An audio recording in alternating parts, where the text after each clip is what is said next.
دوسری ایک بات اور بڑی ضروری ہے اور میرا دل کرتا ہے یہ تقریر روز کی جائے۔ اخلاق حسنہ کا کمال یہ ہے کہ خوددار رہ کے زندگی گزارے، عزت نفس کے ساتھ، یہ ہاتھ پھیلانا چھوڑ دے، یہ امیروں کی جیبیں دیکھنی چھوڑ دے۔ آپ یقین کریں کبھی بڑی بڑی تکلیف ہوتی ہے۔ ایک اجتماع میں، ایک پروگرام میں گیا تو وہاں قاری صاحب نے ایک سابقہ MP صاحب کو بلایا ہوا تھا، تو کھانے کی میز پہ بیٹھے تو وہ علماء کو نصیحتیں کر رہے تھے، آپ لوگ یہ جمعہ پڑھایا کریں، آپ کو پتہ نہیں ہے لوگ کہاں چلے گئے، آپ لوگوں کو لڑائے نہیں۔ تو میں اس لیے خاموش رہا کہ اب انہوں نے فنڈ بھی دیا ہوگا، علماء بیچاروں کی مجبوری ہوتی ہے، جیب سے کہاں خرچ ہو سکتا ہے، اتنے پیسے نہیں ہوتے، تو کسی جگہ سے اب وہ نصیحتیں کرنے لگ گیا، آپ لوگ ان کو جمع کریں۔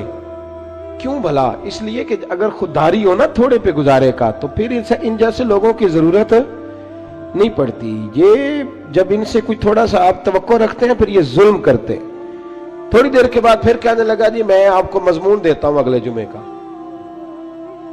آپ نے اگلے جمعے یہ تقریر کرنی ہے، تو پھر میری بھی کئی دفعہ مجبوری ہے، کچھ رگیں ایسی ہیں جو نہیں سانس لینے دیتی، وہ رضا کے نیزے کی مار ہے کہ عدو کے سینے میں غار ہے، پھر کسے چارہ جوہی کا وار ہے کہ یہ وار سے پار ہے۔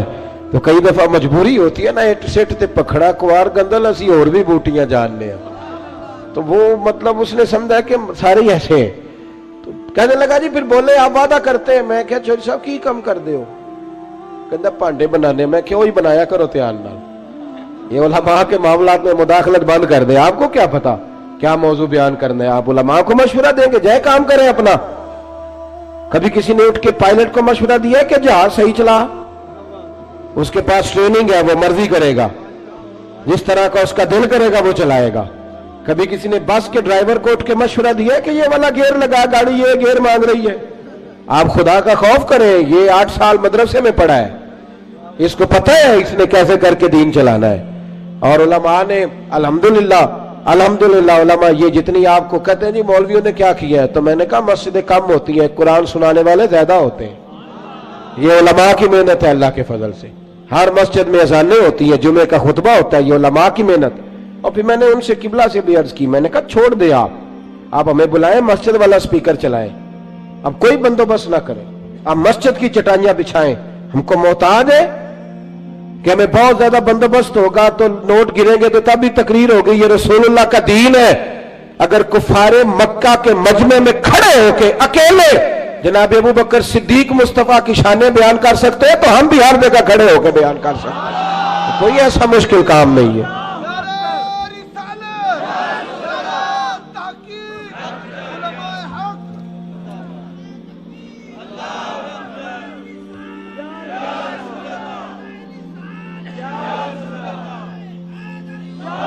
تھوڑی نا خودداری، عزت نفس، یہ غریبوں کو مشورہ دے رہا ہوں، چھوڑ دیں آپ چودھریوں کی گاڑیوں کے پیچھے بھاگنا، کچھ بھی نہیں ہوتا، آپ چھوڑ دیں ان کی پرواہ کرنی، آپ ایک ایک بچے کو خود خرچ اٹھائیں، آپ خود دیکھیں ہم نے کیسے ان کو لے کر کے آگے جانا، خودداری سے جیئیں، عزت نفس۔ ایک بات مجھے بتاؤ، جس نے حرام کا مال کمایا ہے اور روزانہ چھوٹے گوشت سے روٹی کھاتا ہے وہ زیادہ اچھا ہے یا جو حلال کھاتا ہے پر اچار سے کھاتا ہے وہ زیادہ اچھا ہے؟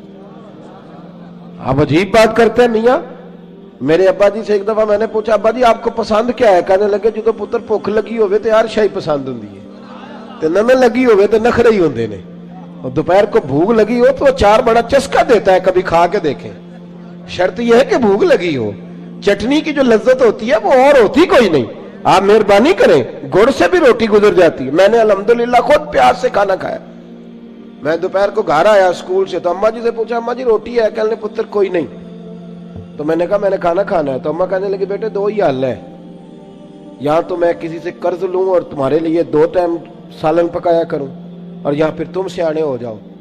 تو میں نے کہا جی نہیں آپ قرض نہیں لیں، آپ بتائیں کیا کرنا ہے؟ تو کہنے لگی تمہارا ابا کھا کے گیا ابھی پیاز کے ساتھ روٹی، گزر جائے گی؟ میں نے کہا آپ لائیں انشاءاللہ گزرے گی، کیوں نہیں گزرے گی، حلق سے گزرے گی، کیا اس میں حرج ہے؟ آپ اپنی مٹی پہ چلنے کا طریقہ سیکھیں، کسی کے سنگ مرمر پہ چلو گے تو پھسل جاؤ گے۔ آپ چھوٹی مسجد میں گزارا کریں، آپ خودداری سے جیئے، عزت نفس حسن ہے زندگی کا، یہ اخلاق ہے میرے رسول پاک کا. پڑھو ترمذی شریف. حضرت صوبان بن مالک کو سامنے بٹھا کے نبی پاک نے فرمایا سجنا تجھ پہ پیار بڑا آ رہا ہے, حضور حکم کرے.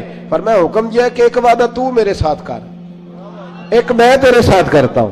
یا رسول اللہ حکم کرے. تو نبی پاک نے فرمایا تو وعدہ کر کسی دنیا دار کے آگے ہاتھ نہیں پھیلائے گا, اور میں وعدہ کرتا ہوں رب تجھے بغیر حساب کا جنت عطا فرمائے گا. چھوڑ دنیا داروں سے مانگنا ہے تو رب سے مانگ, رب کے رسول سے مانگ. آپ یہ کیا بات کرتے ہیں بھائی؟ وہ ایک شاعر تھا نا, کبھی گزر رہا تھا پاس سے, تو یہ شاعر ناراض نہ ہو جائے, میرا بڑا اچھا شعری ذوق ہے. شاعر ناراض, کئی دفعہ شاعروں کی جو پوزیشن ہوتی ہے وہ قابل رحم ہوتی, وہ چادر سی اوڑھ لیتے ہیں بیچارے, اور سردیوں کی راتوں میں بھی چوکوں پہ بیٹھے رہتے ہیں. تو ایسا ہی کوئی شاعر بیٹھا تھا, تو ایک سیٹ گزرا تو اس نے 5 روپے نا پھینک دیے. وہ شاعر نے بلایا, اس نے کہا یہ کیا ہے؟ کہنے لگا جی وہ مسئلہ یہ ہے کہ آپ کی حالت بڑی عجیب تھی, تو میں نے کہا چلو خرچہ چل جائے گا. تو اس نے کہا اٹھا اپنے پیسے, میرا تو عشق میں یہ حال ہے, ورنہ میں کوئی سیٹھوں کا محتاج تو نہیں نا. اس نے ایک شعر کہا تھا, مجھے زندگی بھر رہ گیا, کبھی کبھی جب اپنی موج میں ہوتا ہوں تو اکیلا بھی پڑھتا رہتا ہوں.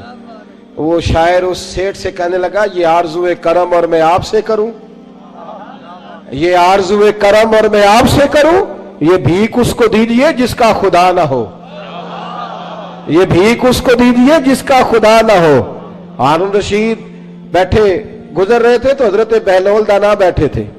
تو بہلول دانا زمین پہ بیٹھے, ہارون رشید ہاتھی کی سواری کر رہا تھا, لشکر تھا دائیں بائیں آنا جانا. بہلول دانا زمین پہ بیٹھے تھے, مٹی کے ساتھ کھیل رہے تھے. ہارون رشید آیا, السلام علیکم بابا جی کیسے ہو؟ فرمایا بڑا شکر ہے اللہ کا.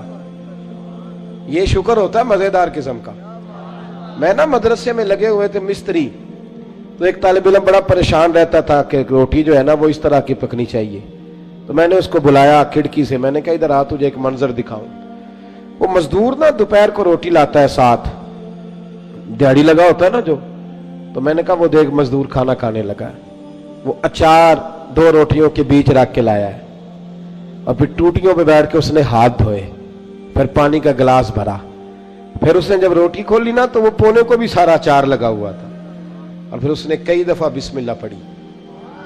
اور پھر جب وہ روٹی کھا رہا تھا, روٹی کھا کے پھر اس نے پونا لپیٹا, اور اس کی آنکھوں میں ریت تھی, پر جب وہ شکر ادا کر رہا تھا نا, اور ہاتھ باندھ کے آسمان کی طرف دیکھ رہا تھا, تلفظ تو اتنا اچھا نہیں تھا اس کا, پر اس کی باڈی لینگویج کہہ رہی تھی جو بیان کر رہا ہے نا وہ روحوں سے بیان کر رہا ہے, وہ اندر سے آواز آ رہی ہے اندر سے. یہ 300 روپیہ شام کو مزدور کو دیہڑی ملتی ہے, تو وہ 3 دفعہ ہاتھ صاف کرتا ہے, پھر بسم اللہ شریف کہہ کے پکڑتا ہے.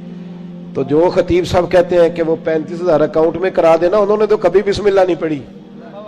یہ جب آپ ایسے نوٹ پھینکتے ہو تو کبھی نعت خواہ کو دیکھا بسم اللہ پڑھتے ہوئے؟ سوال ہی نہیں پیدا ہوتا. اس کو تو پتہ ہے کہ اب کون سا شعر ہے جو بار بار پڑھوں گا تو اس پہ نوٹ آئیں گے, اس کو تو پتہ ہے. اور ساتھ یہ بھی کہہ رہا ہے کہ میں نبی پاک کے طرف سے آتا ہے تو کھاتا ہوں. تو یہ کیوں کہہ رہا تھا پہلے 25,000 بھیجو تو پھر آؤں گا؟ اس کی کیا ضرورت تھی؟ اگر تو حضور کے نام پہ کھاتا ہے نا تو پھر سیٹھوں سے سوال کرنے کی ضرورت ہی نہیں. مصطفیٰ کریم جب دیتے ہیں تو شان کے ساتھ دیتے ہیں, اور گھر بیٹھے بٹھائے بھی عطا کر دیتے ہیں, پھر ضرورت نہیں. بہلول دانا بیٹھے تھے تو ہارون رشید قریب سے گزرا, بابا کیا حال ہے؟ کہ بڑا اچھا. کہنے لگے بابا کوئی حکم ہی کر دے. تو بابا جی مسکرا پڑے, کہنے لگے تجھے کون دیتا ہے؟ کہنے لگا اللہ. تو فرمایا مجھے. کہا اللہ.